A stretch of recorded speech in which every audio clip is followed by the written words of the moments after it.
14 h sur BFM TV. Bienvenue à vous si vous nous rejoignez pour le non-stop. Nous sommes ensemble jusqu'à 17 h aujourd'hui. Bonjour à tous. Bonjour François. Bonjour Fanny, bonjour à tous. À la une, le baptême du feu du nouveau gouvernement avec son projet de loi sur le pouvoir d'achat. Il était ce matin au cœur d'une réunion à l'Elysée. Quelles sont les mesures envisagées par l'exécutif? Que veulent les oppositions? Que veulent les Français? On y revient dans un instant. J-1 avant le discours de politique générale d'Elisabeth Borne. Et cette question, est-ce que l'ensemble de la NUPES va suivre la France Insoumise pour déposer une motion de censure contre la Première ministre? Les précisions de Marie Gentric dans ce journal après la réunion de l'intergroupe qui a eu lieu à la mi-journée. La France a rapatrié ce matin 35 mineurs, 16 mères détenus dans des camps syriens, notamment la djihadiste Émilie Koenig. Et pourquoi ce rapatriement? Où sont accueillis les mineurs? Que risquent les mères? Réponse de Cécile Olivier à suivre.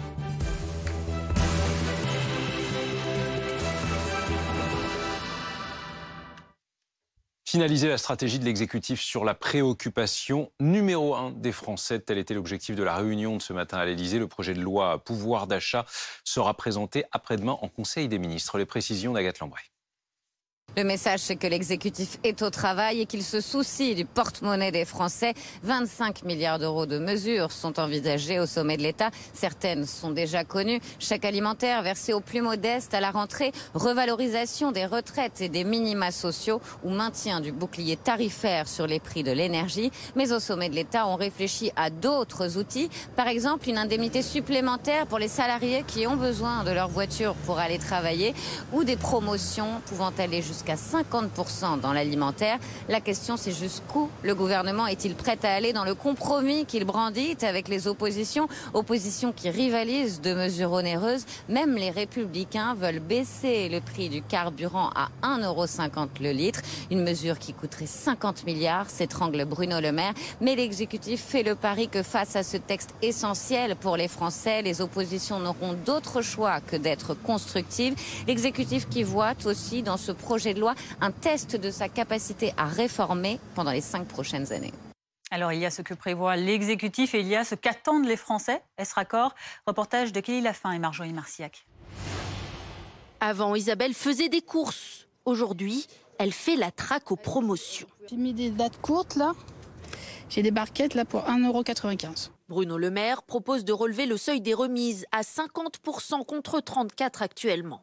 Mais ce qu'attend cette cliente, c'est une aide plus globale pour les produits de première nécessité. Les œufs ont augmenté, c'était à peu près 1,50 €. Maintenant, c'est pratiquement 3 € la barquette de 6 œufs. On a en France les moyens d'aider les gens, surtout les petits revenus, à les aider à mieux consommer. Autre piste sur la table, également jugée insuffisante par certains, le chèque inflation pour les plus démunis. Un chèque, c'est banal.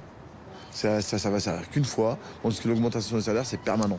Concernant le prix du carburant, Bruno Le Maire propose une indemnisation ciblée pour les salariés les plus pauvres, obligés de prendre leur véhicule pour travailler. Ce paysagiste serait concerné, mais préfère une mesure qui bénéficie à tous les Français. On est tous dans le même bateau, on est tous au moins baissés au maximum les taxes, pour qu'on puisse tous s'en sortir. Quant à ce chauffeur de taxi, là on est déjà à 131 €. Il propose une différence de tarif pour certaines professions comme la sienne. Pour certains professionnels qui plafonnent, ou que nous après on va demander une aide pour qu'il y ait un remboursement. D'après ses calculs, son budget carburant s'est alourdi de plus de 700 € par mois en un an. Et ce projet de loi arrivera le 18 juillet à l'Assemblée, justement. Bonjour Benjamin Lucas, merci d'être avec nous. Vous êtes député écologiste NUPES des Yvelines. Êtes-vous favorable aux mesures envisagées par l'exécutif en faveur du pouvoir d'achat? Non, il y a une insuffisance dans le calibrage de ces mesures. Il n'y a pas de traitement des problèmes structurels qui causent aujourd'hui les inégalités, la pauvreté, les difficultés des Françaises et des Français à finir le mois. En clair, le gouvernement n'a pas entendu le message des urnes qui s'est exprimé le 19 juin dernier. Alors comment vous allez leur répondre dans ce cadre-là? Est-ce que pour relever ce défi lancé par l'exécutif à l'Assemblée, vous allez travailler avec eux par compromis ou alors vous allez plutôt surenchérir? Écoutez, c'est au gouvernement et à la minorité présidentielle de se montrer constructif aujourd'hui, puisque c'est la première fois dans l'histoire qu'un président de la République n'obtient pas après sa réélection de majorité absolue à l'Assemblée nationale. C'est à eux de faire des pas vers nous et c'est à eux de reprendre des propositions qui étaient les nôtres, par exemple sur le blocage des carburants. Mais ça commence mal puisque la Première ministre ne va même pas nous demander si nous avons ou pas confiance dans ce gouvernement demain. Vous dites la minorité présidentielle, vous savez vous-même que ce n'est pas le cas. C'est une majorité relative, mais une majorité tout de même, avec forcément, en revanche, ça c'est sûr, des blocages auxquels il faut s'attendre dans l'hémicycle, mais qui va perdre le plus dans cette histoire? Est-ce que ce n'est pas les Français, justement? Non, mais ce n'est pas une majorité. Les Françaises et les Français ont choisi souverainement de ne pas donner les pleins pouvoirs à Emmanuel Macron, de ne pas donner au gouvernement d'Elisabeth Borne, première version, de majorité à l'Assemblée nationale pour appliquer sa politique. Et donc, aujourd'hui, il serait de bon ton déjà que la Première ministre interroge le Parlement pour savoir s'il a ou pas confiance dans ce gouvernement. Nous sommes les représentants des citoyennes et des citoyens et on ne nous demandera même pas demain si nous faisons ou pas confiance à ce gouvernement. C'est la première fois en 30 ans. La dernière fois que c'est arrivé, j'avais 2 ans pour ma part. Donc vous voyez bien qu'on est dans quelque chose d'inédit et d'assez dramatique du point de vue de la démocratie et du respect des suffrages des Françaises et des Français qui s'est exprimé le 19 juin dernier. Pas de vote de confiance demain. Est-ce que c'est lié d'ailleurs, la France Insoumise a elle déposé une motion de censure? Est-ce que ça va être le cas, selon ce que vous savez, de l'ensemble de la NUPES? Oui, moi je vous le disais, ça fait 30 ans. Depuis 30 ans, tous les gouvernements successifs, une fois nommés, ont demandé la confiance au Parlement. C'est donc la première fois depuis 30 ans, je disais, j'avais 2 ans la dernière fois que c'est arrivé, qu'un gouvernement ne le fera pas. C'est une défiance à l'égard des parlementaires, c'est une défiance à l'égard des Françaises et des Français. Donc moi, naturellement, avec mes collègues écologistes, je signerai et je voterai cette motion de censure parce qu'on doit avoir au Parlement le débat pour savoir si nous, représentants du peuple, nous avons ou pas confiance envers ce gouvernement et la feuille de route qui nous sera présentée par la Première ministre. Mais la question portait précisément sur le fait que la motion de censure sera ou pas déposée, pas seulement par la France Insoumise, mais par toutes les formations qui composent la NUPES. Ouais.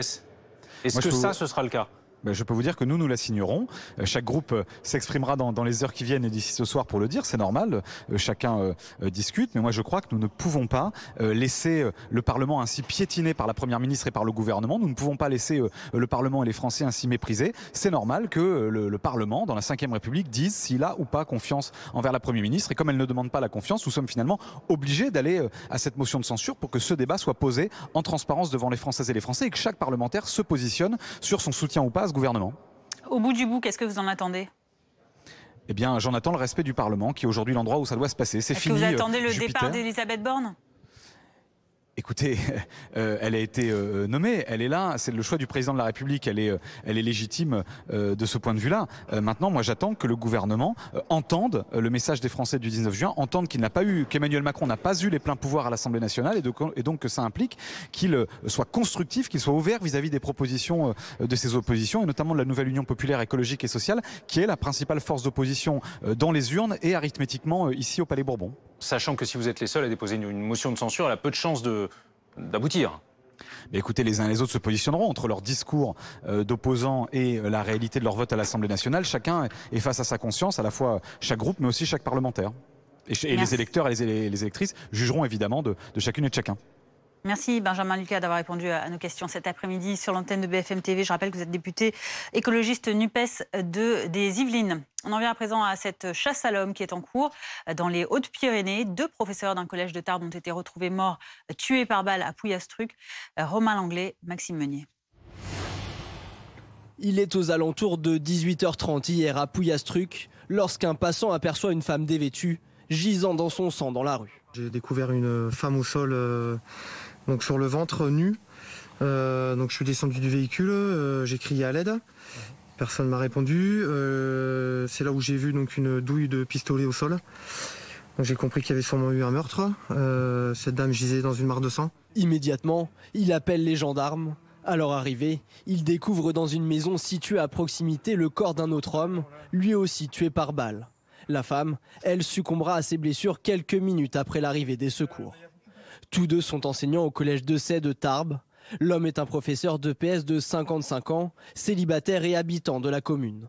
La femme, professeure de français, âgée de 32 ans, était elle mariée et se trouvait au domicile de son collègue. Selon plusieurs témoins, un individu à moto a été aperçu à proximité des lieux au moment du drame. C'est un peu bizarre, il y avait une personne à moto qui allait vers là-bas. Et puis plus tard, on sait comme quoi c'était quelqu'un en moto. Donc de là, j'appelle la gendarmerie, je dis comme quoi j'ai croisé quelqu'un en moto, je dis la marque de la moto, la couleur et le monsieur qui avait juste au-dessus, qu'on a croisé. Pour l'heure, le conjoint de la femme abattue est toujours introuvable. L'enquête a été confiée à la brigade de recherche de Tarbes ainsi qu'à la section de recherche de Toulouse. Admis au rattrapage ou recalés, les quelques 710 000 candidats au bac. Nouvelles formules sont fixées depuis ce matin. Tout cela très progressivement et évidemment dénouement d'une session qui s'est déroulée en intégralité après 2 années perturbées par le Covid. On retrouve Alexis Puyat à Marseille.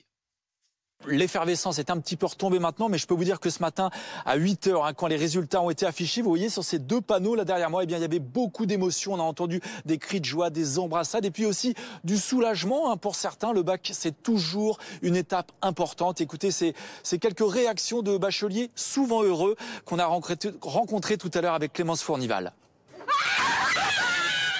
Vous l'avez eu aussi? Oui. Mention assez bien. Bon c'est ce que vous attendiez, c'est bien. Ouais. Je pensais avoir ça, donc je suis contente. Je l'ai eu, du coup c'était... apparemment j'ai eu pas beaucoup de points sur mon prof, mais l'essentiel c'est que c'est terminé à peu près le lycée. C'est les vacances, je vais pouvoir les passer tranquillement. Je l'ai eu, je suis admis, pas de rattrapage. J'ai pas eu ma note, je verrai sur le site, mais du coup c'est bon, j'ai le bac et... Fin du lycée, c'est bon. Alors, il y avait 200 candidats qui devaient venir voir leurs résultats ce matin. Et vous voyez, sur ces 200, eh bien, il y en a 10 qui ne l'ont pas eu et 16 qui vont devoir passer le rattrapage jeudi. Alors, on n'a pas vu défiler tous les candidats parce qu'en fait, ces résultats, eh bien, ils sont publiés aussi sur Internet. Donc, beaucoup l'ont consulté depuis chez eux. Mais ce qui est sûr, et ce que nous ont dit beaucoup, c'est qu'ils vont se retrouver tout à l'heure et ce soir pour fêter le bac pour ceux qui l'ont eu. Et puis, évidemment, le début des vacances. 14h09, l'actualité, ce sont également les prévisions qui concernent cette nouvelle grève à la SNCF. Elle aura lieu demain. Le trafic des TGV Inouï et Ouigo sera perturbé en fonction des régions. 3 sur 4 circuleront en moyenne. Pour les TER, en moyenne 2 sur 5. Pour les intercités, un train de jour sur 3. Aucun intercité de nuit ne circulera. Et en Ile-de-France, le trafic transilien sera fortement perturbé. Un RER B sur 2 circulera sur les lignes du RER C, D, E. Prévoir également un train sur 2. En revanche, sur le RER A, le trafic, lui, restera normal.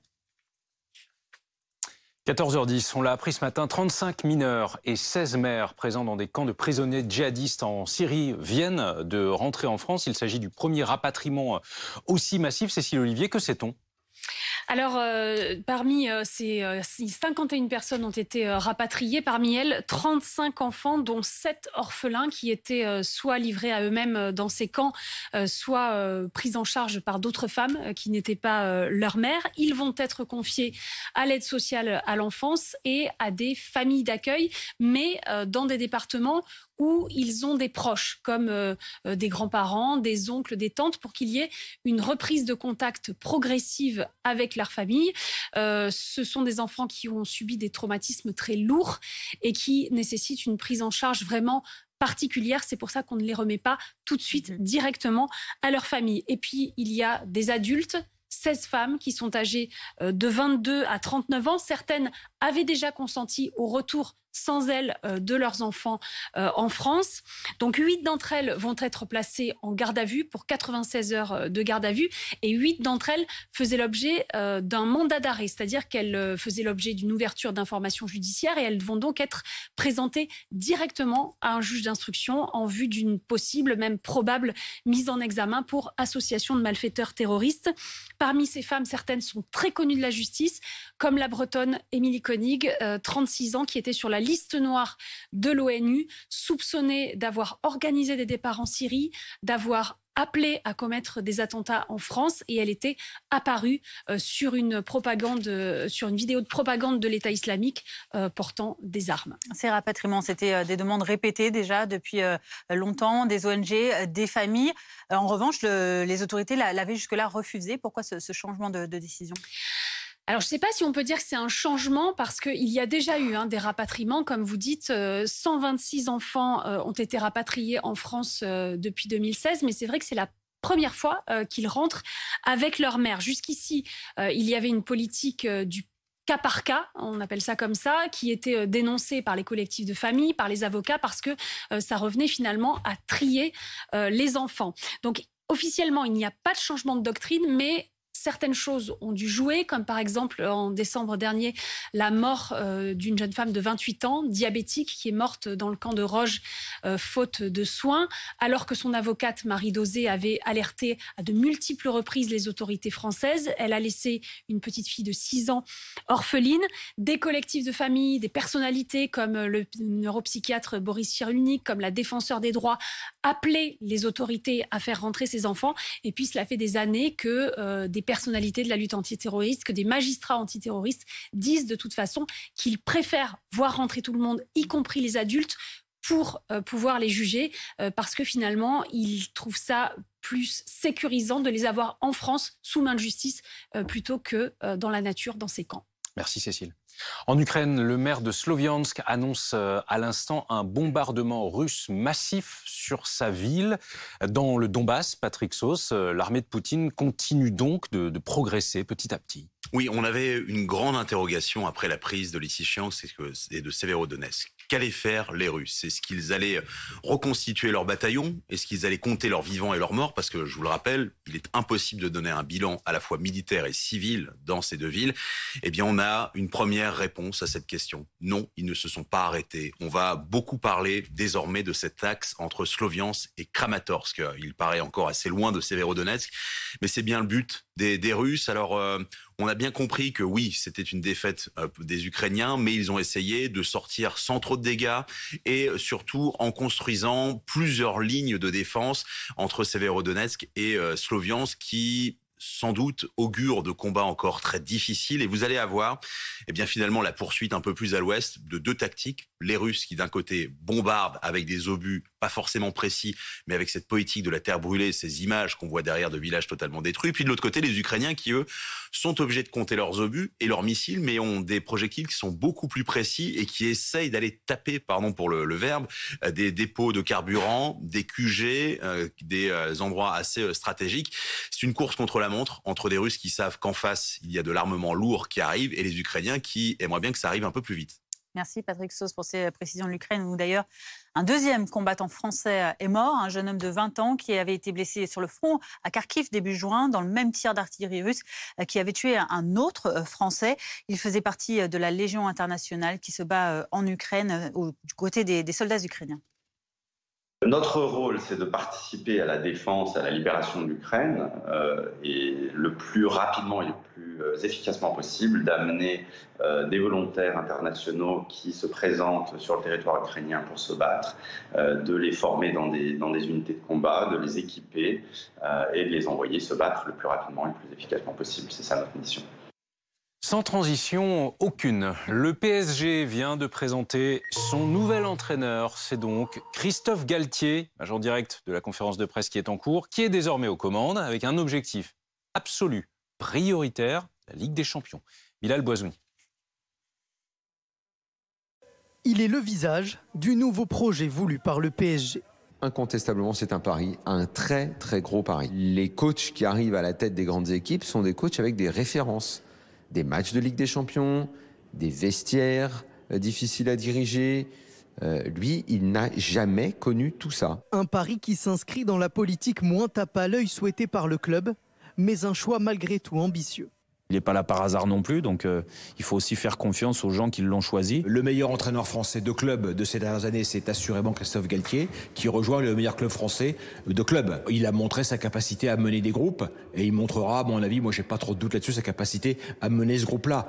Meneur d'hommes et habile communicant, Galtier doit prouver qu'après des passages à Saint-Etienne, Lille avec qui il a été sacré champion de France en 2021, et Nice, il est capable de gérer un vestiaire de stars et faire oublier son triste bilan en Ligue des Champions, aucune victoire en 6 rencontres. Troisième entraîneur français de l'ère qatarienne, Galtier est face au plus grand défi de sa carrière. La chronique éco. Retrouvez votre programme avec assurepeople.com. Assurance auto pour jeunes, résiliés, sinistrés, malucés. Votre programme avec Hiscox, l'assureur des TPE et des indépendants.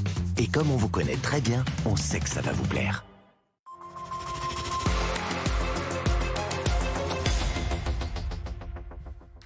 Bonjour Frédéric. Bonjour. Alors plus de 2 € au litre, on commence à s'y habituer, 100 € laissés à chaque passage à la pompe. Évidemment, le prix du carburant pèse lourd sur le budget des Français et sur leur pouvoir d'achat. Le gouvernement a déjà tenté quelque chose avec la remise des 18 centimes par litre et elle va aller plus loin avec un chèque à l'automne. Oui, alors voilà, ce chèque exit le dispositif gros rouleur, a priori, c'est ce qui était initialement prévu, c'est ce dont parle le gouvernement depuis des mois. Non, on va faire quelque chose de plus simple, c'est ce qu'a promis hier Bruno Le Maire. On a appelé Bercy pour en savoir un peu plus. Effectivement, tout le monde, a priori, irait droit selon des conditions de revenus. Alors, ce chèque carburant, de combien il sera? On veut tout savoir. A priori, Bercy nous dit minimum 60 €. Ça peut être 70, 80, 90. Il sera versé en une fois, en automne. On peut s'attendre à fin septembre, début octobre. Pour en bénéficier, là encore, il va falloir en discuter au Parlement. Mais Bercy donne une fourchette. Les personnes qui gagnent entre 1500 et 1800 € par mois, on va dire 1600 € net en moyenne. Voilà, vous êtes en dessous, vous le touchez. Vous êtes au-dessus, vous le touchez pas. Ça ferait quand même 11 millions de foyers concernés. Et pour l'obtenir, ce serait simple. On va essayer d'éviter l'usine à gaz au maximum.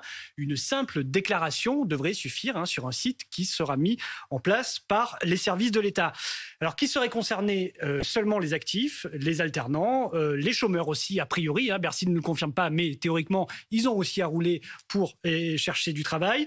Pas les retraités, en revanche, ni les étudiants. Donc, les inactifs seraient exclus du dispositif. C'est facile à mettre en place ou pas un tel dispositif? Non, c'est compliqué. Il faut mettre en place toutes sortes remontées, tout plein d'informations pour cibler au plus juste les revenus. Est-ce que vous possédez ou non une voiture? Quel en est l'usage? Quelle est la distance par rapport à votre travail? Est-ce que vous possédez des transports en commun alternatifs pour éviter de prendre la voiture? Donc voilà, ça c'était compliqué, c'était l'usine à gaz. Alors pour simplifier justement ça, le gouvernement parle de cette simple déclaration sur l'honneur. Après, derrière, les services de Bercy pourront mener des contrôles a posteriori en faisant remonter, par exemple, les déclarations de revenus des personnes qui souhaitent toucher cette aide, le fichier des assurances ou même accès, Bercy dit pouvoir y accéder, au relevé de contrôle technique pour vérifier les distances réellement parcourues. Parce qu'en plus de cette aide, il pourrait y avoir un bonus malgré tout gros rouleur. On exit gros rouleur, mais revient gros rouleur. Donc ce serait pour ceux qui font 12 000 km par an, ils auraient un peu plus que cette aide de 60 et quelques euros par an, une seule aide. En une seule fois, on le précise. En une seule fois. Est-ce que ce chèque, il va pour autant mettre fin à l'aide des 18 centimes par litre? Alors officiellement, cette aide des 18 centimes par litre, elle est maintenue jusqu'à fin août. Mais Bruno Le Maire et Gabriel Attal l'ont dit la semaine dernière d'une interview aux Échos, on souhaiterait dans l'idéal qu'elle soit prolongée jusqu'à fin décembre. Ça c'est assez simple, ça peut se faire par décret. Le problème de cette ristourne, c'est d'abord, on la voit plus trop, le plein, on le paye, on a l'impression de le payer plein pot, même s'il y a cette aide-là. C'est une mesure très coûteuse, 750 millions d'euros tous les mois de la part des finances publiques. C'est injuste. Tout le monde en bénéficie, mais c'est politiquement plus efficace. Effectivement, si moi je gagne 2 000 €, que je n'ai pas droit au chèque carburant, ça me fait de belles jambes que mon voisin à 1 600 €, lui il est droit au chèque carburant et pas moi. Voilà, donc c'est effectivement plus juste parce que tout le monde en bénéficie. Reste que cette aide spéciale carburant, il va falloir en discuter au Parlement. Et là, au Parlement, personne n'est d'accord. Du côté des Républicains, on est pour un blocage des prix à 1,50 €. Ce serait à l'État de combler l'écart avec le prix actuel, ce qui coûterait quand même aux alentours d'1,5 milliard, 2 milliards d'euros par mois. Du côté de la NUPES, on est pour un blocage encore inférieur à 1,40 €. Là, ce serait une taxe des pétroliers qui viendrait financer la différence. Le RN, de son côté, maintient son souhait d'une baisse drastique de la TVA sur le carburant. On est aujourd'hui à 20%. Le RN voudrait la faire passer à 5,5%. Autrement dit, personne n'est d'accord pour un dispositif ciblé. Le gouvernement a encore 2 mois pour convaincre les oppositions pour voter son aide. Merci Fred. C'était votre programme avec AssurePeople.com. Assurance auto pour jeunes, résiliés, sinistrés, malucés. C'était votre programme avec Hiscox, l'assureur des TPE et des indépendants. Et comme on vous connaît très bien, on sait que vous voulez la suite. Et l'on va reparler dans quelques instants de cette chasse à l'homme en cours dans les Hautes-Pyrénées. Depuis qu'un homme et une femme, tous deux enseignants dans un collège de Tarbes, ont été retrouvés morts. Ils ont été tués par balle dans un petit village du département. A tout de suite.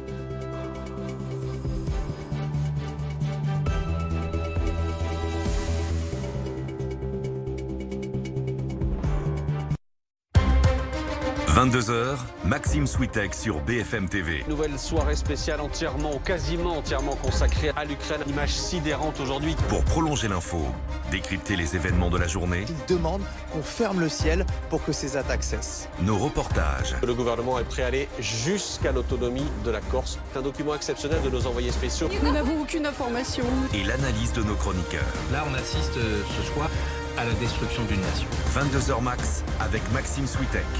Chaque soir, du lundi au jeudi, sur BFM TV.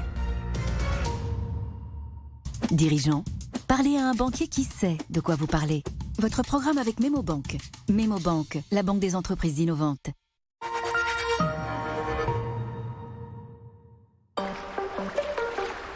Remplacer sa vieille chaudière au fioul par une pompe à chaleur. On peut se retrouver seul perdu sur une île déserte. Mais sans la plage ni le sable fin. Vous voyez ? Bien sûr, mais là c'est le bon moment. NG Home Service vous accompagne pour le remplacement de votre chaudière au fioul par une pompe à chaleur. J'agis avec NG Home Service.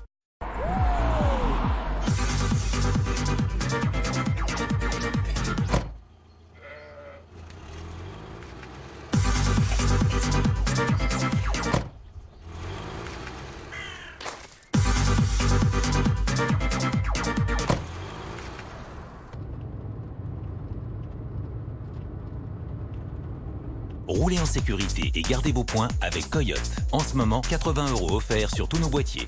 Coyote. La vie est toujours en mouvement. Imprévisible. Et belle. La vie est la meilleure histoire. Pandora, pour toutes les histoires.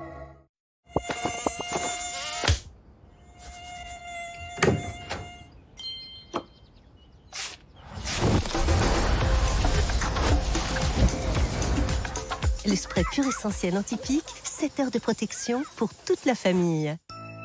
Pur Essentiel, l'efficacité à l'état pur. Mais t'as bossé ton revers ou quoi? Je travaille chez arthurimo.com. Et voilà, et voilà, et voilà, et voilà, et voilà. Et voilà. Faites le bon geste. Estimez votre bien sur arthurimo.com.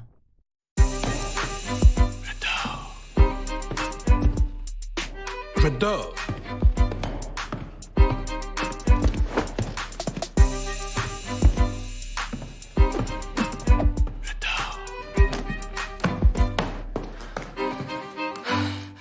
J'adore. Les matelas Trianon en exclusivité à la compagnie du lit.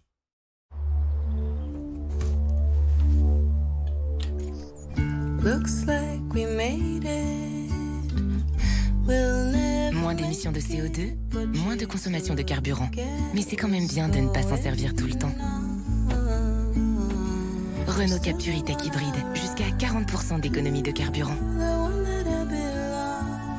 Renault Captur existe aussi en version essence à partir de 200 € par mois, avec 4 ans d'entretien, garantie et assistance inclus.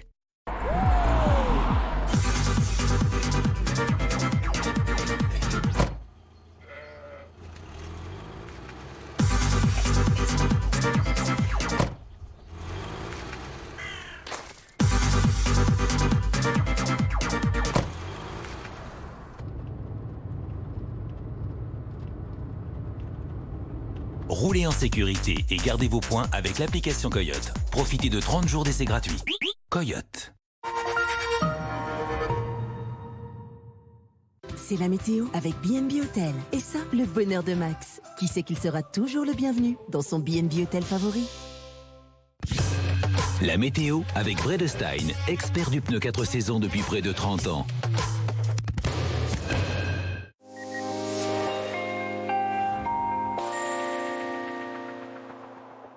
Bonjour à tous, on s'oriente à présent vers une situation de blocage anticyclonique avec quasiment aucune précipitation en vue pour les 7 à 10 prochains jours, hormis peut-être une tendance orageuse possible en montagne. En tout cas, le soleil va s'imposer. La chaleur reste de mise dans le sud-est. La vigilance jaune canicule est d'ailleurs toujours en cours avec des températures qui pourraient approcher cet après-midi les 37-38 degrés dans le département du Var ou encore en Corse. À noter donc ce plein soleil le plus souvent. Le vent en Méditerranée, attention parce que en cas d'incendie, le vent attise les flammes, donc soyez extrêmement prudents. Et puis donc cette tendance orageuse qui va se maintenir sur les Pyrénées avec donc quelques orages. Les températures pour cet après-midi, donc toujours très chaudes dans le sud-est, 35 à 38 degrés, mais sinon ailleurs des températures de saison, respirables, raisonnables pour un début juillet, 27 pour Nantes, 27 à Paris, 29 à Strasbourg, 20 degrés pour Brest demain matin. Donc toujours ces conditions très ensoleillées, toujours cette tendance orageuse attendue sur les Pyrénées, toujours le vent en Méditerranée malheureusement, et dans l'après-midi pas de changement, si ce n'est ces quelques passages nuageux attendus le long des côtes de la Manche. Cette tendance orageuse toujours pour les Pyrénées, mais sinon partout ailleurs des conditions très ensoleillées. Les températures parfois un peu fraîches en matinée, mais ça a du bon. Les nuits sont respirables, 8 à Reims, 13 pour Nantes, pour Nancy, 14 à Paris, à La Rochelle, 18 pour Toulouse. Ça reste toujours très chaud en Méditerranée, entre 21 et 23 degrés au lever du jour. Et dans l'après-midi, toujours ces fortes chaleurs dans le sud-est. Ailleurs, 29 à Bordeaux, 30 à Toulouse, 26 à Dijon et 22 pour Brest, 24 à Cherbourg. Et ensuite, donc, blocage anticyclonique, donc des conditions souvent ensoleillées. Quelques passages nuageux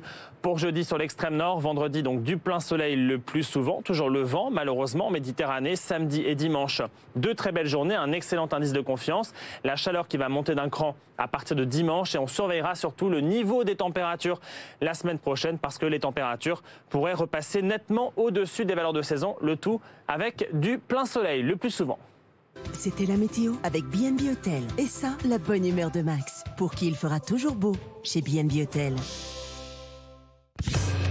C'était la météo avec Bredestein, expert du pneu 4 saisons depuis près de 30 ans.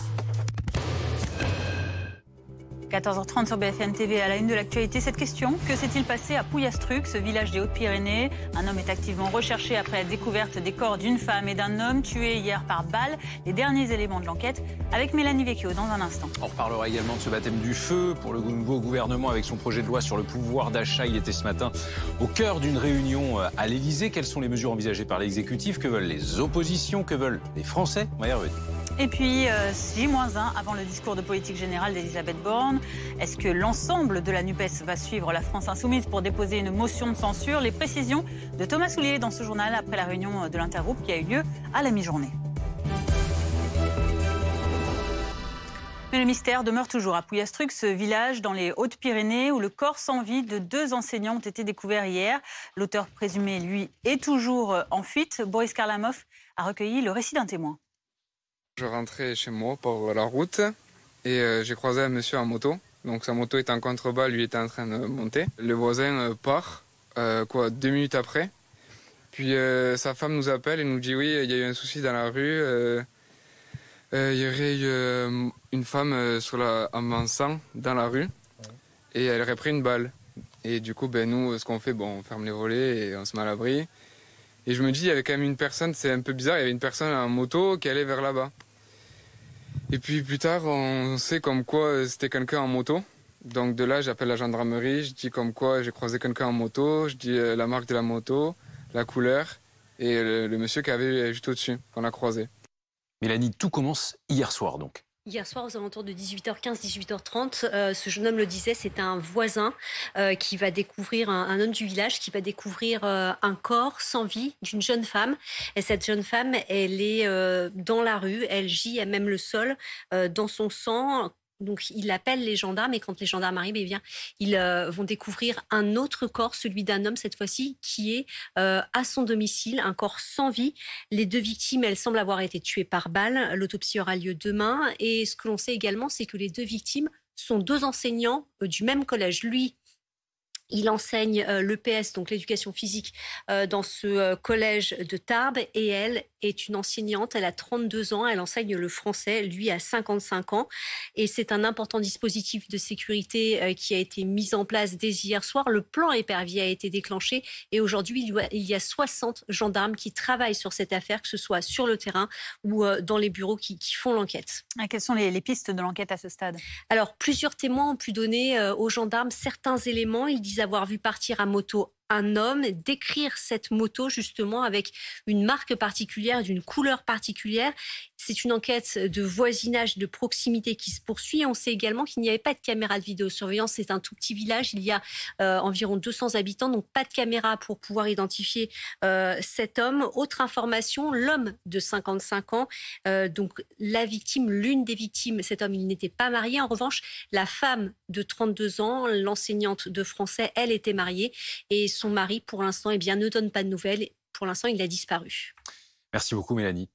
En bref, Jean-Marc Reiser a été condamné tout à l'heure à la réclusion criminelle à perpétuité assortie d'une période de sûreté de 22 ans, verdict conforme aux réquisitions de l'avocat général, reconnu coupable donc de l'assassinat de l'étudiante strasbourgeoise Sophie Le Tan en septembre 2018. Son corps avait été retrouvé démembré, dissimulé dans une forêt alsacienne. L'actualité politique, deuxième texte présenté à l'Assemblée. Le projet de loi sur le pouvoir d'achat se précise. Avant sa présentation jeudi, tout d'abord, en Conseil des ministres, Elisabeth Borne et Emmanuel Macron, entourés de 8 ministres, le peaufinent encore aujourd'hui. Alors avec quelles mesures dedans? Les pistes avec Émile Darcourt. Protéger les Français de la hausse des prix, c'est l'objectif des textes sur le pouvoir d'achat. Et les premières mesures pour y parvenir sont des revalorisations. Les retraites augmenteraient de 4%, soit 60 € par mois en moyenne. 15 millions de Français sont concernés. Même augmentation de 4% pour les minima sociaux. Cette hausse, le gouvernement la voulait à la hauteur de l'inflation. Deuxième série de mesures, des coups de pouce ponctuels comme un chèque alimentaire, la prolongation pour plusieurs mois du bouclier tarifaire et de la remise carburant de 18 centimes.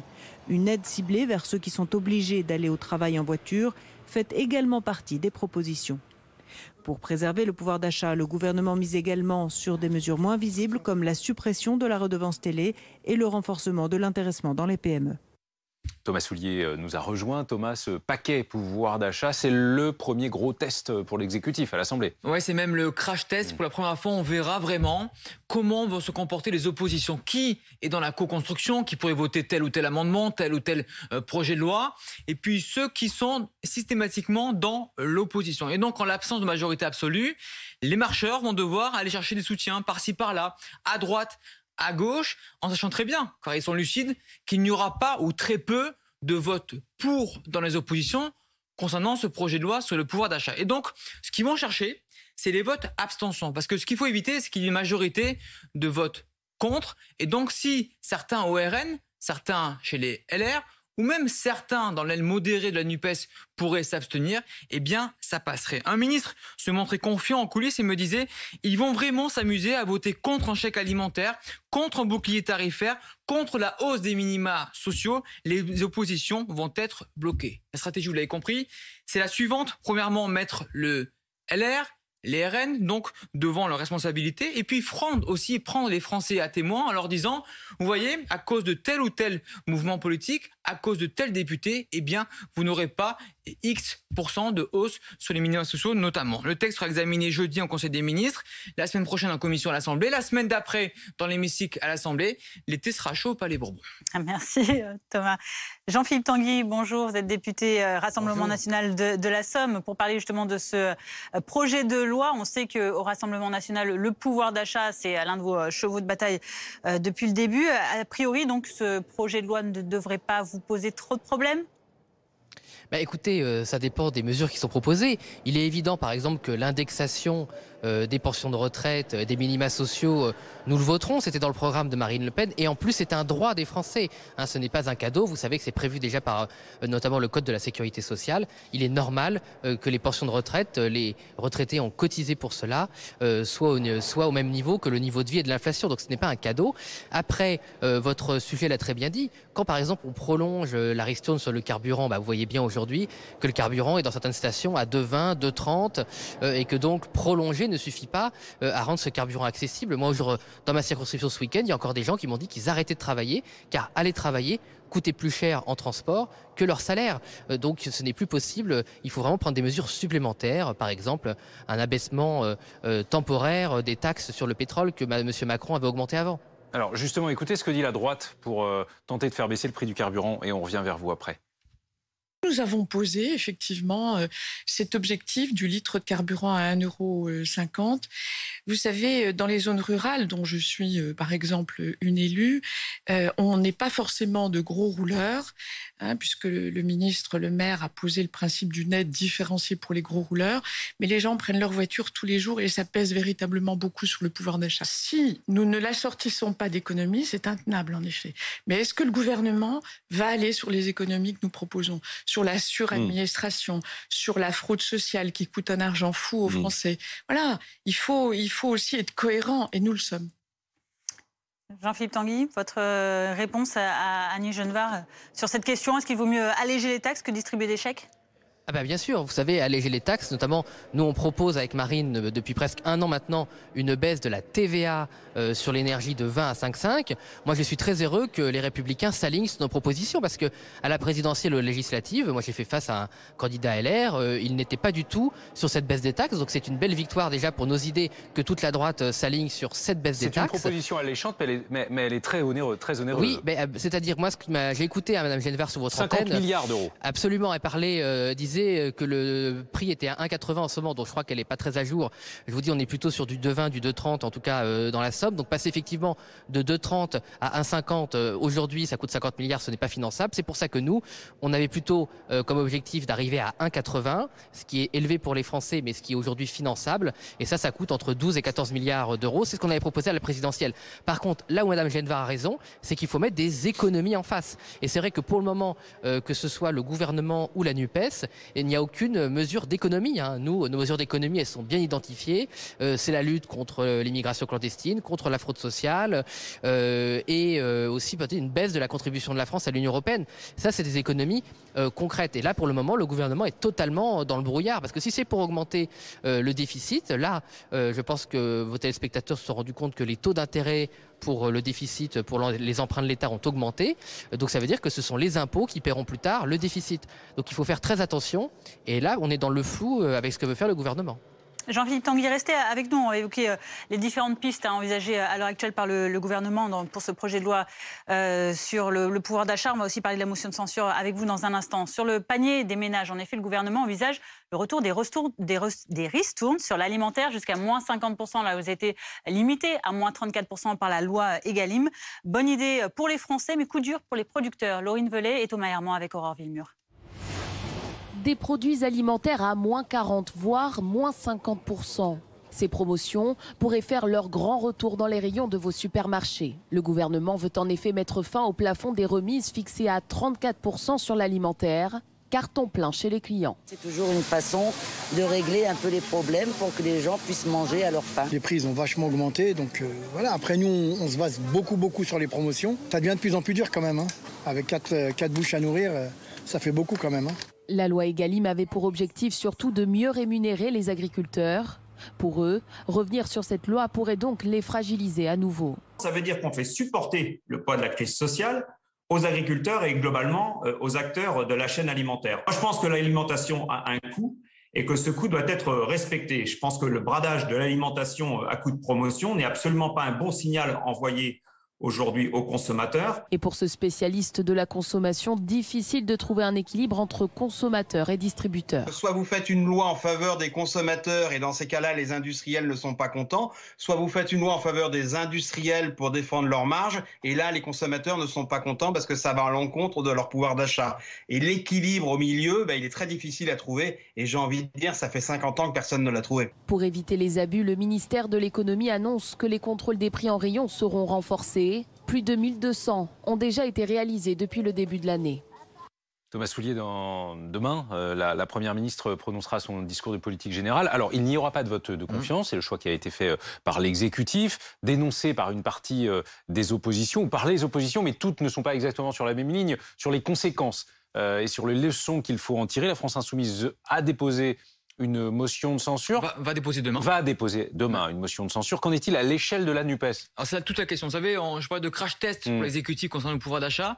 Là, c'est un crash test pour la gauche demain pour savoir s'ils sont unis ou non au sein de la NUPES. Vont-ils tous voter la motion de censure déposée donc par les Insoumis? Alors déjà, une précision. La NUPES, ce sont 4 formations politiques. D'abord, les Insoumis, bon, ils la déposent, ils vont la voter. Les écologistes, information BFM TV, ils vont la voter également. Les communistes devraient la voter, même si Fabien Roussel, le patron des communistes, disait il y a quelques jours qu'il ne comprenait pas, je le cite, cette motion de censure. Et puis du côté du PS, eh bien, c'est flou, voire très flou. Il n'y a pas eu de communication encore. Pourtant, on a bien posé la question en coulisses, savoir si les députés PS vont, oui ou non, tous la voter, ou il y aura des personnes qui ne la voteront pas. C'est donc un test d'unité qui se joue à gauche demain. Et ce test est beaucoup plus intéressant que le résultat de la motion de censure qui sera examinée à l'Assemblée sûrement en fin de semaine. Pourquoi ? Parce qu'elle n'a aucune chance d'aboutir. Les Insoumis, ou plus largement la NUPES, n'ont pas de majorité absolue à l'Assemblée. Et puis surtout, du côté des LR ou du côté du RN, eh bien, on ne compte pas soutenir l'initiative de gauche. Et donc, le gouvernement ne va pas tomber. Elisabeth Borne restera à Matignon. Jean-Philippe Tanguy, pas de vote de confiance demain. Par ailleurs, une mention de censure au moins votée par la France Insoumise. Quelle est la position du Rassemblement national ? Bon, écoutez, nous, on aurait préféré que Mme Borne pose la question de confiance pour cette nouvelle législature, mais la motion de censure de l'extrême gauche n'a aucun sens. Vous savez, moi j'étais dans ma circonscription jusqu'à hier, les Français, ils veulent qu'on se mette au travail, et quand votre très bon reportage sur le pouvoir d'achat dans l'alimentaire le montre bien, ils veulent qu'on travaille en urgence sur le texte, sur le pouvoir d'achat, et qu'on trouve des mesures concrètes pour eux. Parce que la motion de censure, c'est encore perdre du temps, ça n'aboutira pas, c'est des affaires de parlementaires qui n'intéressent pas les Français, donc je trouve que c'est vraiment lamentable que la NUPES perde du temps avec ça. Il faut qu'on se mette au travail pour les Français. Et sur le sujet, par exemple, de l'alimentaire que vous avez passé, c'est pour ça qu'on veut supprimer la TVA sur les produits de première nécessité, et en particulier sur l'alimentation. Parce que c'est le seul moyen, justement, de ne pas sacrifier nos agriculteurs. Parce que si nos agriculteurs, eux aussi, il y a le gazole qui a augmenté, il y a les engrais qui ont augmenté. Donc, comment vous voulez qu'ils s'en sortent si on écrase leur marge ? Donc, il faut arrêter d'opposer les consommateurs et les agriculteurs. C'est à l'État de faire l'effort sur la TVA, et c'est aussi la grande distribution. Et vous avez vu qu'on a déposé hier avec Marine Le Pen une demande de commission d'enquête parlementaire sur les abus, sur les profiteurs de la crise, parce que visiblement, il y a beaucoup de gens qui se sucrent sur le dos des consommateurs, et je peux vous dire que ce n'est pas les agriculteurs français. Merci d'avoir été en direct avec nous depuis l'Assemblée nationale cet après-midi sur BFM TV. Demain donc 15h à vivre en direct sur BFM TV, le discours de politique générale d'Elisabeth Borne. Le maire d'Issy-les-Moulineaux, près de Paris, est visé par une enquête pour agression sexuelle et harcèlement sexuel et moral. Cela fait suite aux plaintes déposées vendredi dernier par deux hommes contre André Santini, deux employés municipaux qui l'accusent de faits datant de 2021 et 2022. André Santini, 81 ans, qui conteste les faits. 14h44 et les grèves en plein début des vacances d'été. Vous en avez peut-être déjà un peu pâti. Gaëtan Mélin est avec nous du service éco de BFM TV. Les syndicats de la SNCF ont appelé à une grève demain. À quoi il va falloir s'attendre ? Quelles sont les revendications ? Eh bien, leur revendication, c'est tout simplement une augmentation de salaire pour faire face à l'inflation, 5,8% en juin, et l'INSEE qui prévoit encore 7% demain. Pourquoi demain ? Parce que demain, il y a une conférence sur les salaires et les syndicats de la SNCF veulent tout simplement faire pression sur la direction.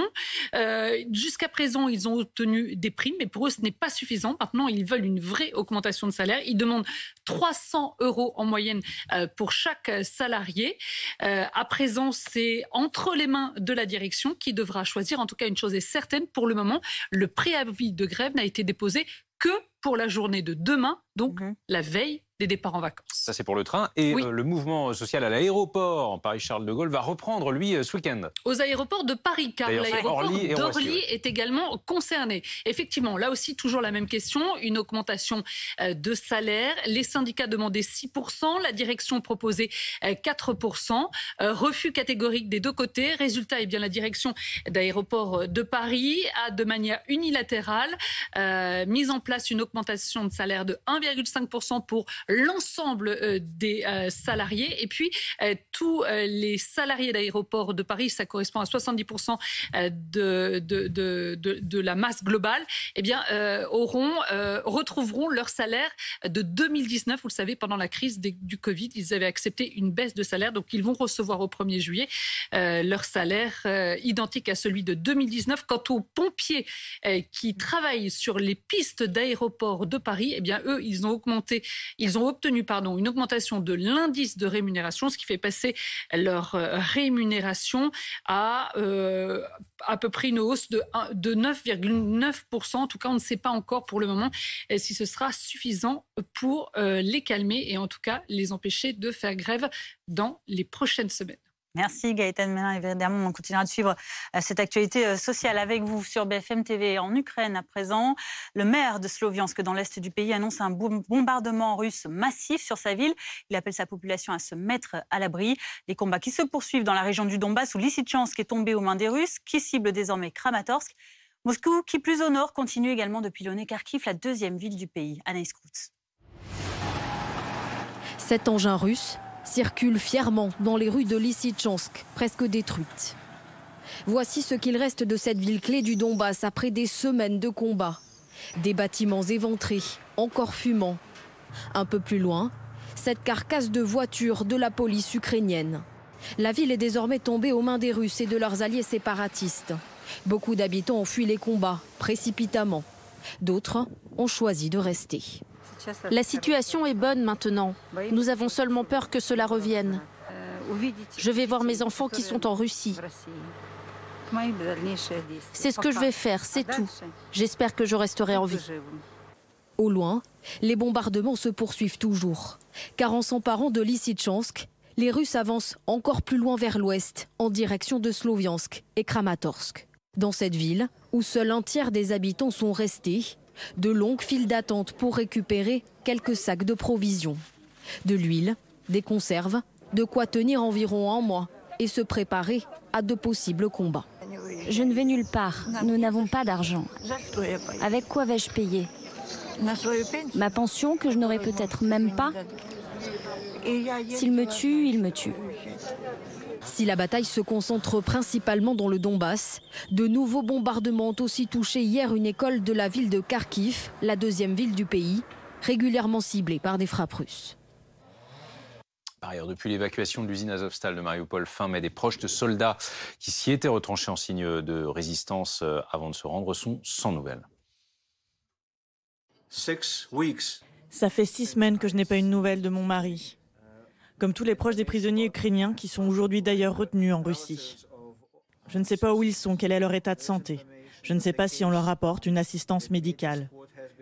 Il y a des informations selon lesquelles leurs dossiers ont été transmis à la justice dans la République séparatiste de Donetsk et que la peine capitale sera requise. Et ne manquez pas notre document long format Azovstal, l'histoire secrète, c'est ce soir à 20h50 dans Ligne Rouge sur BFM TV et à revoir également sur RMC BFM Play. La météo. C'est la météo avec B&B Hôtel. Et ça, le bonheur de Max. Qui sait qu'il sera toujours le bienvenu dans son B&B Hôtel favori. La météo avec Vredestein, expert du pneu 4 saisons depuis près de 30 ans.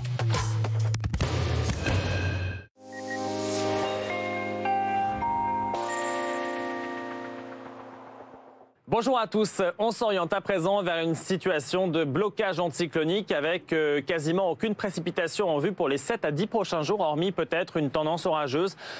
Possible en montagne, en tout cas, le soleil va s'imposer. La chaleur reste de mise dans le sud-est. La vigilance jaune canicule est d'ailleurs toujours en cours avec des températures qui pourraient approcher cet après-midi les 37-38 degrés dans le département du Var ou encore en Corse. À noter donc ce plein soleil le plus souvent. Le vent en Méditerranée, attention, parce que en cas d'incendie, le vent attise les flammes, donc soyez extrêmement prudents.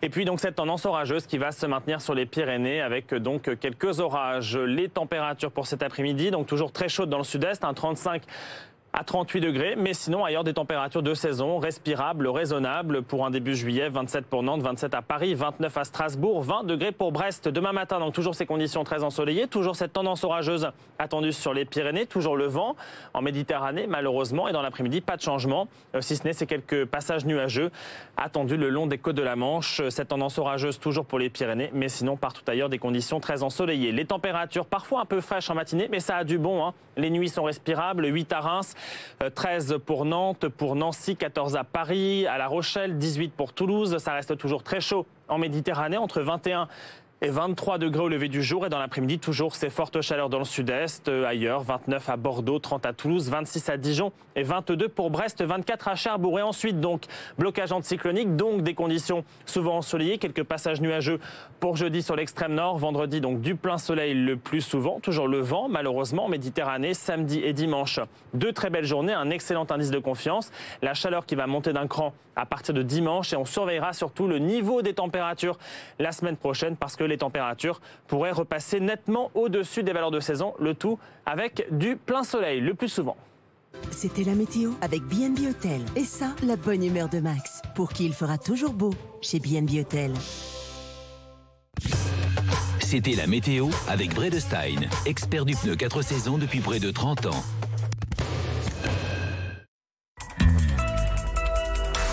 « 9h midi. Merci d'être avec nous sur BFM TV. Bruce Toussaint vous emmène au cœur des news. 2 informations capitales ce matin. Vous saurez tout. Pour qui, quand, comment se passe la vaccination? Vous comprendrez tout. C'est quand même du jamais vu dans l'histoire des réseaux sociaux. Elle parlait plus de fake news, mais de rumeurs. Avec du débat. Chers collègues, vous vous trompez, c'est qu'il n'y a pas de stratégie en réalité. C'est un débat qui est complexe et enflammé. Et les invités qui font l'actualité. Aussi des questions. Oui, bah oui. Alors, il faut tourner la page. Non, je vais m'améliorer. Le live Toussaint, tous les jours, à 9h sur BFM TV. Regardez votre programme dans les meilleures conditions avec Groupe Verlaine. L'isolation de maison par l'extérieur avec aide de l'État.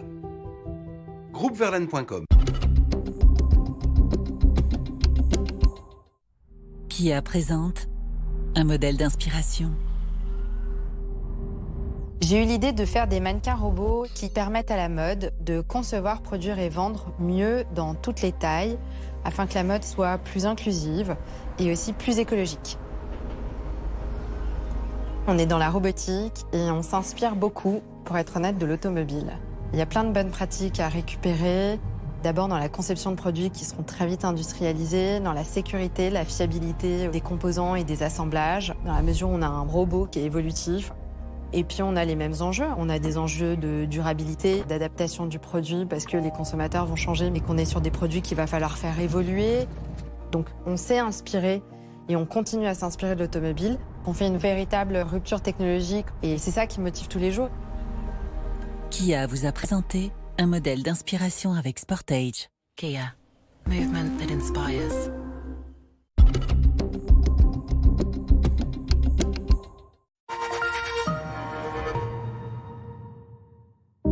Quand on perd un enfant, il y a cette question qui revient. Pourquoi?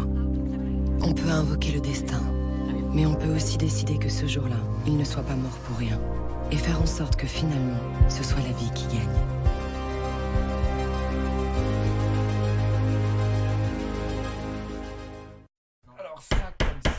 Ça commence comme ça, par des gens qui veulent changer les choses. Éco-rénover leur maison.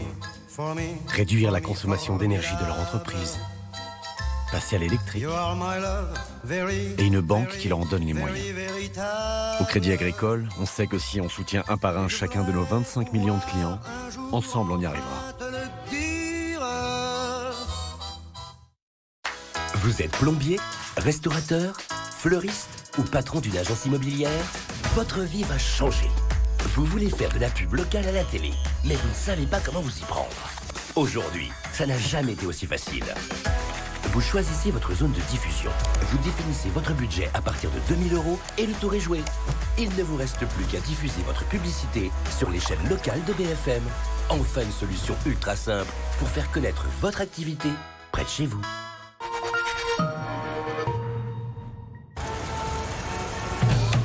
Pourquoi on n'investirait pas dans ce qu'on veut quand on en a envie? Comme dans les plus grandes entreprises de la planète. Et même payer avec ses actions. Et continuer à investir automatiquement, même concentré sur autre chose. Investissez dans les actions et ETF 24 h sur 24 sur Bitpanda.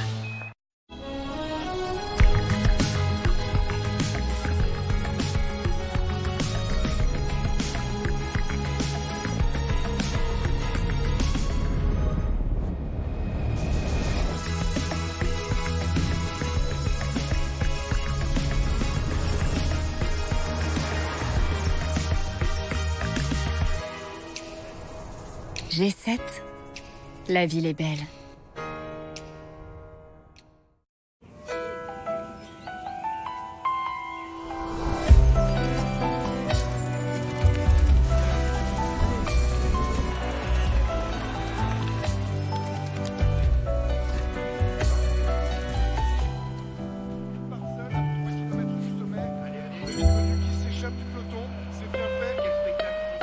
Groupama soutient la passion du vélo et vous offre un maillot de l'équipe cycliste Groupama FDJ. Rendez-vous dès maintenant en agence. Cocktail piscine, ce sont bien plus que de simples piscines. Cocktail piscine, célébrons le plaisir.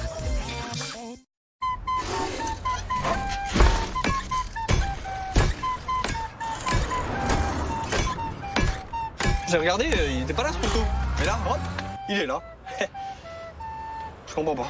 Rassurez-vous, nous on vous comprend et on vous assure à partir de 10 € par mois. Euro Assurance, vous voilà rassuré.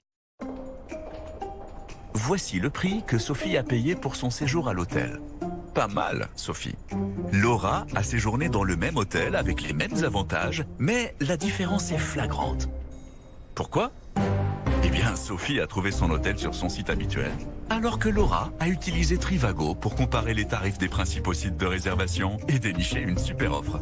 Quelque chose me dit que Sophie utilisera Trivago la prochaine fois. Un hôtel ? Trivago. Monsieur Martin a trouvé la voiture de ses rêves. Une affaire en or.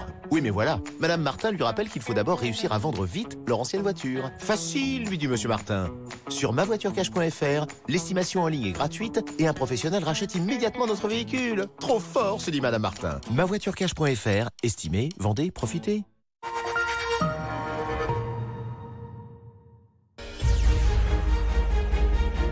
Quel cap pour le gouvernement ?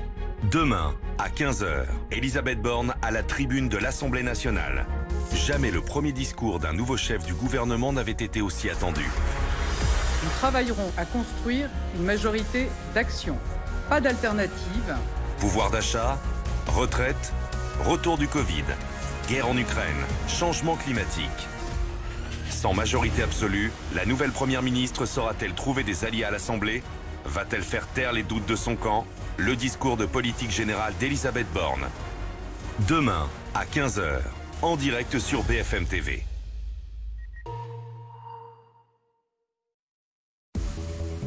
À la une à 15h, le baptême du feu du nouveau gouvernement avec son projet de loi sur le pouvoir d'achat. Il était ce matin au cœur d'une réunion à l'Elysée. Quelles sont les mesures envisagées par l'exécutif ? Que veulent les oppositions ? Que veulent les Français ? On y revient dans un instant.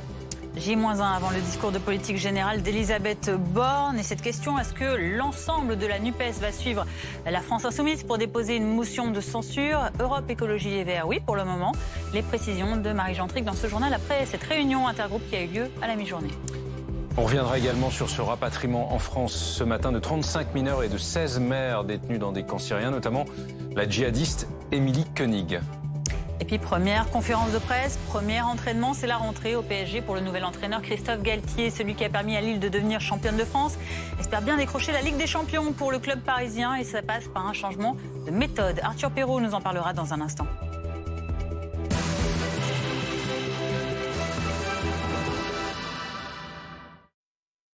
Finaliser la stratégie de l'exécutif sur la préoccupation numéro 1 des Français. Tel était l'objectif de la réunion de ce matin à l'Elysée. Le projet de loi pouvoir d'achat sera présenté après-demain au Conseil des ministres. Les précisions d'Agathe Lambray.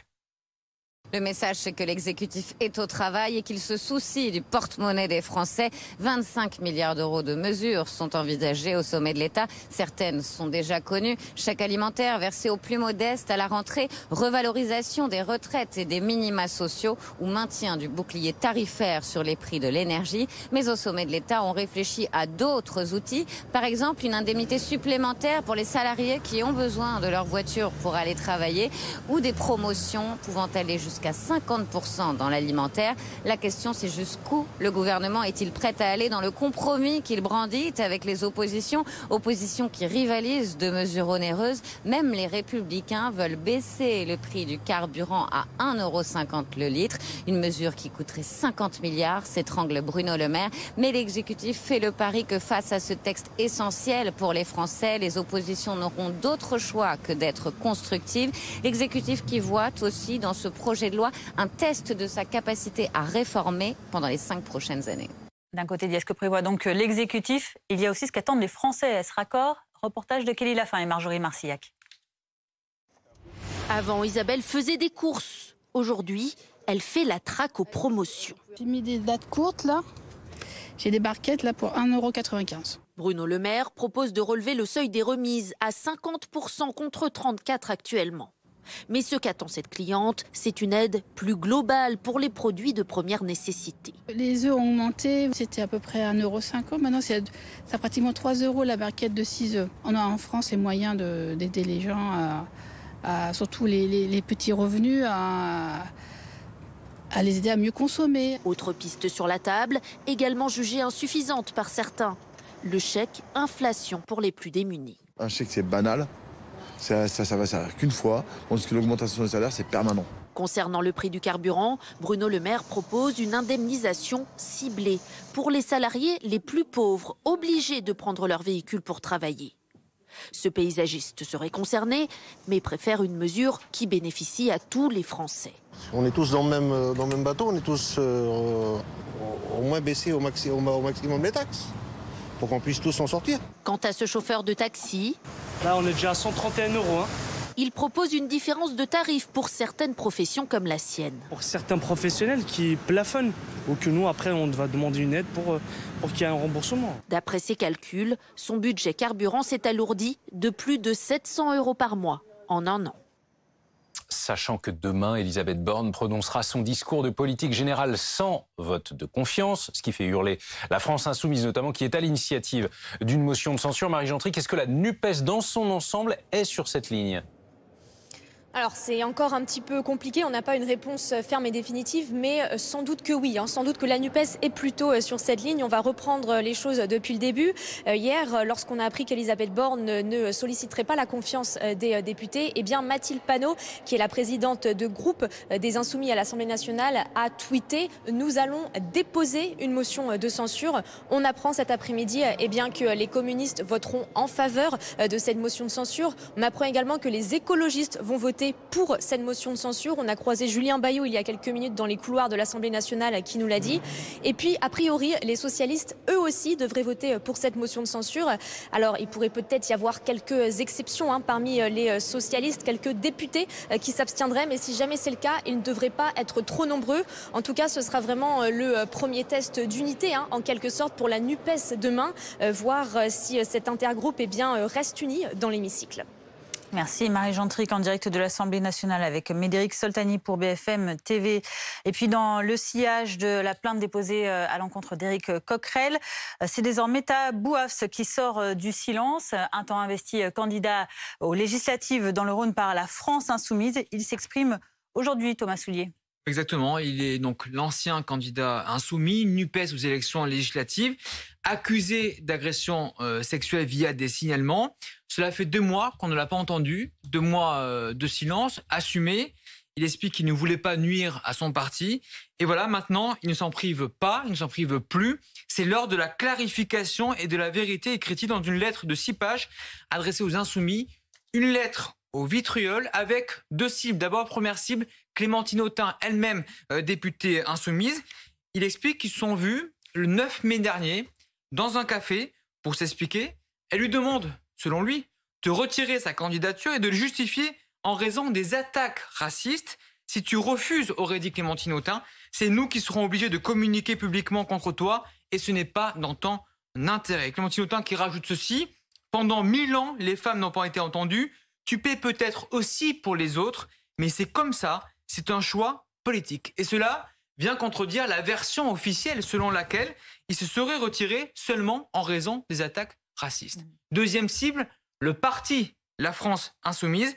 Là encore, il dément la version officielle donnée depuis 2 mois maintenant. Il affirme qu'il n'a pas été confronté aux accusations, contrairement à ce qu'a dit le parti. Et maintenant, il réclame une procédure juste, je le cite, et équitable. Cette sortie, c'est un couac de plus, sale temps pour les insoumis en ce moment, après cette plainte déposée contre Éric Coquerel, député lui aussi insoumis, pour harcèlement sexuel. Et désormais président de la Commission des finances de l'Assemblée. Merci beaucoup, merci Thomas. On l'a appris ce matin, 35 mineurs, 16 mères présents dans des camps de prisonniers djihadistes en Syrie viennent de rentrer en France. Il s'agit du premier rapatriement aussi massif. Les précisions de Cécile Olivier. Alors, parmi ces 51 personnes ont été rapatriées. Parmi elles, 35 enfants, dont 7 orphelins qui étaient soit livrés à eux-mêmes dans ces camps, soit pris en charge par d'autres femmes qui n'étaient pas leur mère. Ils vont être confiés à l'aide sociale à l'enfance et à des familles d'accueil, mais dans des départements où ils ont des proches, comme des grands-parents, des oncles, des tantes, pour qu'il y ait une reprise de contact progressive avec leur famille. Ce sont des enfants qui ont subi des traumatismes très lourds et qui nécessitent une prise en charge vraiment particulière. C'est pour ça qu'on ne les remet pas tout de suite directement à leur famille. Et puis, il y a des adultes, 16 femmes qui sont âgées de 22 à 39 ans. Certaines avaient déjà consenti au retour sans elles de leurs enfants en France. Donc 8 d'entre elles vont être placées en garde à vue pour 96 heures de garde à vue et 8 d'entre elles faisaient l'objet d'un mandat d'arrêt, c'est-à-dire qu'elles faisaient l'objet d'une ouverture d'information judiciaire et elles vont donc être présentées directement à un juge d'instruction en vue d'une possible, même probable, mise en examen pour association de malfaiteurs terroristes. Parmi ces femmes, certaines sont très connues de la justice, comme la Bretonne Émilie Koenig, 36 ans, qui était sur la liste noire de l'ONU, soupçonnée d'avoir organisé des départs en Syrie, d'avoir appelé à commettre des attentats en France, et elle était apparue sur une vidéo de propagande de l'État islamique portant des armes. Ces rapatriements, c'était des demandes répétées déjà depuis longtemps, des ONG, des familles. En revanche, les autorités l'avaient jusque-là refusé. Pourquoi ce changement de décision ? Alors, je ne sais pas si on peut dire que c'est un changement parce qu'il y a déjà eu des rapatriements. Comme vous dites, 126 enfants ont été rapatriés en France depuis 2016, mais c'est vrai que c'est la première fois qu'ils rentrent avec leur mère. Jusqu'ici, il y avait une politique du cas par cas, on appelle ça comme ça, qui était dénoncée par les collectifs de famille, par les avocats, parce que ça revenait finalement à trier les enfants. Donc, officiellement, il n'y a pas de changement de doctrine, mais certaines choses ont dû jouer, comme par exemple en décembre dernier, la mort d'une jeune femme de 28 ans, diabétique, qui est morte dans le camp de Roge faute de soins, alors que son avocate Marie Dosé avait alerté à de multiples reprises les autorités françaises. Elle a laissé une petite fille de 6 ans orpheline. Des collectifs de famille, des personnalités comme le neuropsychiatre Boris Cyrulnik, comme la défenseur des droits, appelaient les autorités à faire rentrer ces enfants. Et puis cela fait des années que des personnalités de la lutte antiterroriste, que des magistrats antiterroristes disent de toute façon qu'ils préfèrent voir rentrer tout le monde, y compris les adultes, pour pouvoir les juger, parce que finalement, ils trouvent ça plus sécurisant de les avoir en France sous main de justice plutôt que dans la nature, dans ces camps. 15h09, juste après la pause, nous reviendrons pour parler du nouvel entraîneur du Paris Saint-Germain, Christophe Galtier, ça y est, qui se présente aujourd'hui au Camp des Loges et qui va incarner le changement d'état d'esprit dans le club parisien avec l'objectif d'obtenir cette fameuse Ligue des Champions au PSG après avoir été très performant, notamment auprès de Lille auparavant. On en parle dans quelques minutes avec Arthur Perrault.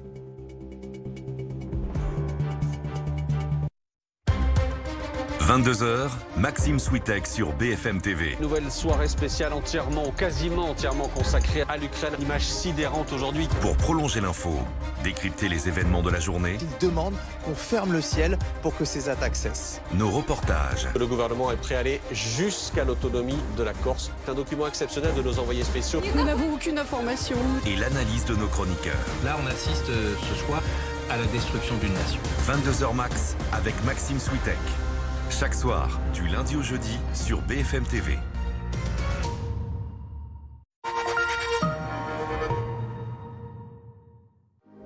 Êtes-vous prêt à passer une Nova Nuit?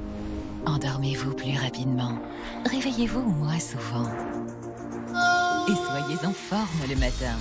Nova Nuit Triple Action libère plus rapidement la mélatonine pour passer une Nova Nuit.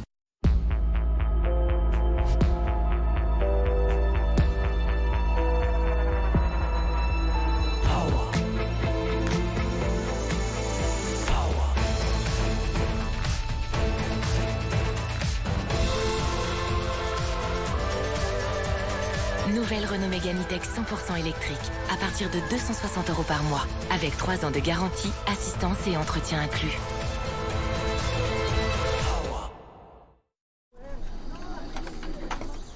Dans quelques secondes, mon cousin va croire qu'il rêve encore. Dans quelques secondes, je vais leur annoncer que j'ai gagné à Euromillions et que je partage avec eux. Ce mardi, jackpot sensationnel de près de 210 millions d'euros.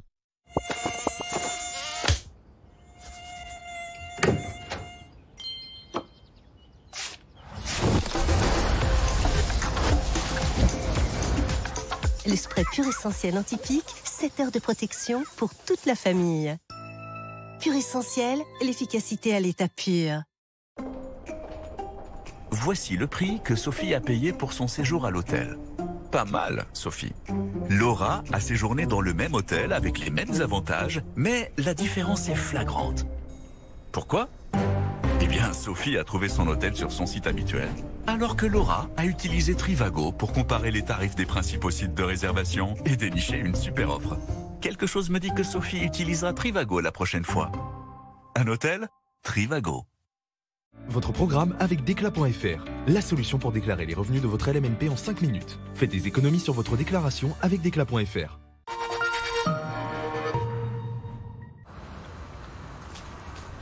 Aujourd'hui sur Terre, beaucoup de personnes vivent dans l'isolement et le désespoir. Sans travail, Antoine est à la rue depuis 5 ans. Léa et sa famille sont passés de foyer en foyer. Nour vit dans une région reculée, sans accès à l'eau potable. Grâce à votre fraternité et à votre générosité, vous pouvez changer leur vie. En transmettant tout ou partie de vos biens au Secours catholique, vous nous donnez les moyens de les aider. Grâce au legs de Nicole, Antoine suit une formation de jardinier et retrouvera un emploi. Grâce au legs de Catherine, Léa a retrouvé confiance en l'avenir. Grâce au legs d'André, Nour accède enfin à l'eau potable. Mais beaucoup d'autres personnes démunies ont encore besoin d'aide. Vous aussi, sur la terre comme au ciel, continuez le combat pour la fraternité. Comme Nicole, comme Catherine, comme André, faites un leg au Secours catholique. Contactez Corinne en appelant le 0805 212 213 ou sur leg.secours-catholique.org. Pourquoi on n'investirait pas dans ce qu'on veut quand on en a envie? Comme dans les cryptos.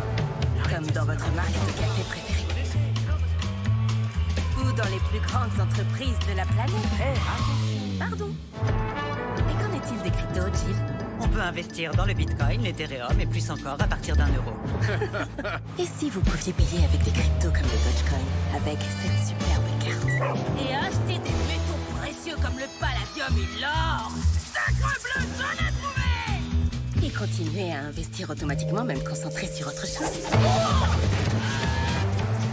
Merci. Tout est sur l'appli, papa. Et c'est sécurisé? Oui, leurs normes de sécurité sont très élevées. C'est sûr, Georges. 24 heures sur 24. Vous pouvez investir quand vous voulez. Et peu importe où vous allez.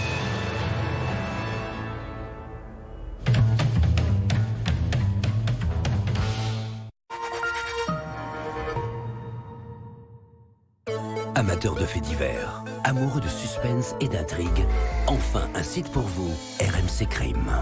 Retrouvez toute l'actualité des grandes affaires criminelles en France et à l'étranger. Replongez dans les dossiers des enquêtes les plus célèbres. Et pour vous, en exclusivité, faites entrer l'accusé en version podcast. Votre nouveau rendez-vous à ne pas manquer. Sans oublier la pop culture du crime, sorties ciné, séries, documentaires ou encore romans. RMC Crime, enfin un site qui n'a pas froid aux yeux. Et à 15h15, on prend la direction du Camp des Loges à Saint-Germain-en-Laye, près de Paris, pour parler du PSG qui vient de présenter son nouvel entraîneur. Arthur Perrault, c'est Christophe Galtier qui est donc désormais aux commandes et il incarne le changement d'état d'esprit, c'est le moins que l'on puisse dire, imposé par la direction du club. Exactement, la concrétisation du nouveau projet parisien après la prolongation de Kylian Mbappé, la nomination du nouveau conseiller sportif Luis Campos, l'officialisation désormais du nouvel entraîneur Christophe Galtier. Le technicien a signé un contrat de 2 ans avec le Paris Saint-Germain avant de se présenter ici au Parc des Princes face à la presse pour répondre à plusieurs sujets chauds. Comment évincer ses origines marseillaises qui divisent chez les supporters, ou encore comment gérer les égos de stars dans le vestiaire avec des noms comme Messi, Neymar ou encore Mbappé. Je vous propose d'écouter le nouvel entraîneur parisien. Je ne vais pas révolutionner le vestiaire. Je vais observer, écouter et je sais que j'aurai l'appui de tout le monde, de la direction, pour prendre les décisions que je devrais prendre à partir du moment où un joueur, et quel que soit le joueur, ne se pliera pas à ce qui est le projet. Et je le répète encore une fois, il n'y aura aucun compromis là-dedans. Et le programme s'annonce maintenant chargé pour Christophe Galtier. Un premier entraînement collectif prévu dès 16h30 avant un premier match amical vendredi prochain à huis clos au Camp des Loges face à Quevilly-Rouen en métropole. Et aussi avant un trophée des champions à Tel Aviv face à Nantes. Un trophée perdu l'année dernière par le Paris Saint-Germain face à Lille. Mais cette fois-ci, le club de la capitale n'aura pas le droit à l'erreur. Merci pour ces précisions, Arthur Perrault, avec Gaëtan Malaquin en direct de Paris, du Parc des Princes pour BFM TV et RMC Sport. Tout de suite, la chronique éco. Retrouvez votre programme avec assurepeople.com. Assurance auto pour jeunes, résiliés, sinistrés, malucés. Votre programme avec Hiscox, l'assureur des TPE et des indépendants. Et comme on vous connaît très bien, on sait que ça va vous plaire.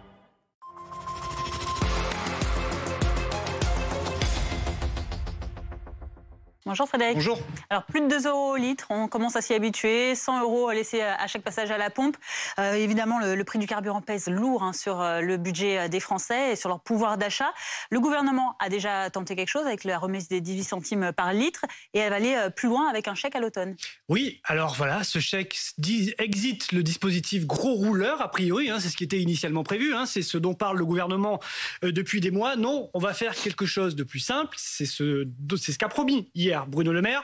On a appelé Bercy pour en savoir un peu plus. Effectivement, tout le monde, a priori, irait droit selon des conditions de revenus. Alors, ce chèque carburant, de combien il sera? On veut tout savoir. A priori, Bercy nous dit minimum 60 €. Ça peut être 70, 80, 90. Il sera versé en une fois, en automne. On peut s'attendre à fin septembre, début octobre. Pour en bénéficier, là encore, il va falloir en discuter au Parlement. Mais Bercy donne une fourchette. Les personnes qui gagnent entre 1500 et 1800 € par mois, on va dire 1600 € net en moyenne. Voilà, vous êtes en dessous, vous le touchez. Vous êtes au-dessus, vous le touchez pas. Ça ferait quand même 11 millions de foyers concernés. Et pour l'obtenir, ce serait simple. On va essayer d'éviter l'usine à gaz au maximum. Une simple déclaration devrait suffire sur un site qui sera mis en place par les services de l'État. Alors, qui seraient concernés? Seulement les actifs, les alternants, les chômeurs aussi, a priori. Bercy ne le confirme pas, mais théoriquement, ils ont aussi à rouler pour chercher du travail. Pas les retraités, en revanche, ni les étudiants. Donc, les inactifs seraient exclus du dispositif. C'est facile à mettre en place ou pas un tel dispositif? Non, c'est compliqué. Il faut mettre en place toutes sortes remontées, tout plein d'informations pour cibler au plus juste les revenus. Est-ce que vous possédez ou non une voiture? Quel en est l'usage? Quelle est la distance par rapport à votre travail? Est-ce que vous possédez des transports en commun alternatifs pour éviter de prendre la voiture? Donc voilà, ça c'était compliqué, c'était l'usine à gaz. Alors pour simplifier justement ça, le gouvernement parle de cette simple déclaration, une déclaration sur l'honneur. Après, derrière, les services de Bercy pourront mener des contrôles a posteriori en faisant remonter, par exemple, les déclarations de revenus des personnes qui souhaitent toucher cette aide, le fichier des assurances ou même accès, Bercy dit pouvoir y accéder, au relevé de contrôle technique pour vérifier les distances réellement parcourues. Parce qu'en plus de cette aide, il pourrait y avoir un bonus malgré tout gros rouleur. On exit gros rouleur, mais revient gros rouleur. Donc ce serait pour ceux qui font 12 000 km par an, ils auraient un peu plus que cette aide de 60 et quelques euros par an, une seule aide. En une seule fois, on le précise. En une seule fois. Est-ce que ce chèque il va pour autant mettre fin à l'aide des 18 centimes par litre? Alors officiellement, cette aide des 18 centimes par litre, elle est maintenue jusqu'à fin août. Mais Bruno Le Maire et Gabriel Attal l'ont dit la semaine dernière d'une interview aux Échos, on souhaiterait dans l'idéal qu'elle soit prolongée jusqu'à fin décembre. Ça c'est simple, ça peut se faire par décret. Le problème de cette ristourne, c'est d'abord, on la voit plus trop, le plein, on le paye, on a l'impression de le payer plein pot, même s'il y a cette aide-là. C'est une mesure très coûteuse, 750 millions d'euros tous les mois de la part des finances publiques. C'est injuste. Tout le monde en bénéficie, mais c'est politiquement plus efficace. Effectivement, si moi je gagne 2000 €, que je n'ai pas droit au chèque carburant, ça me fait de belles jambes que mon voisin à 1600 €, lui il est droit au chèque carburant et pas moi. Voilà, donc c'est effectivement plus juste parce que tout le monde en bénéficie. Reste que cette aide spéciale carburant, il va falloir en discuter au Parlement. Et là, au Parlement, personne n'est d'accord. Du côté des Républicains, on est pour un blocage des prix à 1,50 €. Ce serait à l'État de combler l'écart avec le prix actuel, ce qui coûterait quand même aux alentours d'1,5 milliard, 2 milliards d'euros par mois. Du côté de la NUPES, on est pour un blocage encore inférieur à 1,40 €. Là, ce serait une taxe des pétroliers qui viendrait financer la différence. Le RN, de son côté, maintient son souhait d'une baisse drastique de la TVA sur le carburant. On est aujourd'hui à 20%. Le RN voudrait la faire passer à 5,5%. Autrement dit, personne n'est d'accord pour un dispositif ciblé. Le gouvernement a encore 2 mois pour convaincre les oppositions pour voter son aide. Merci Fred.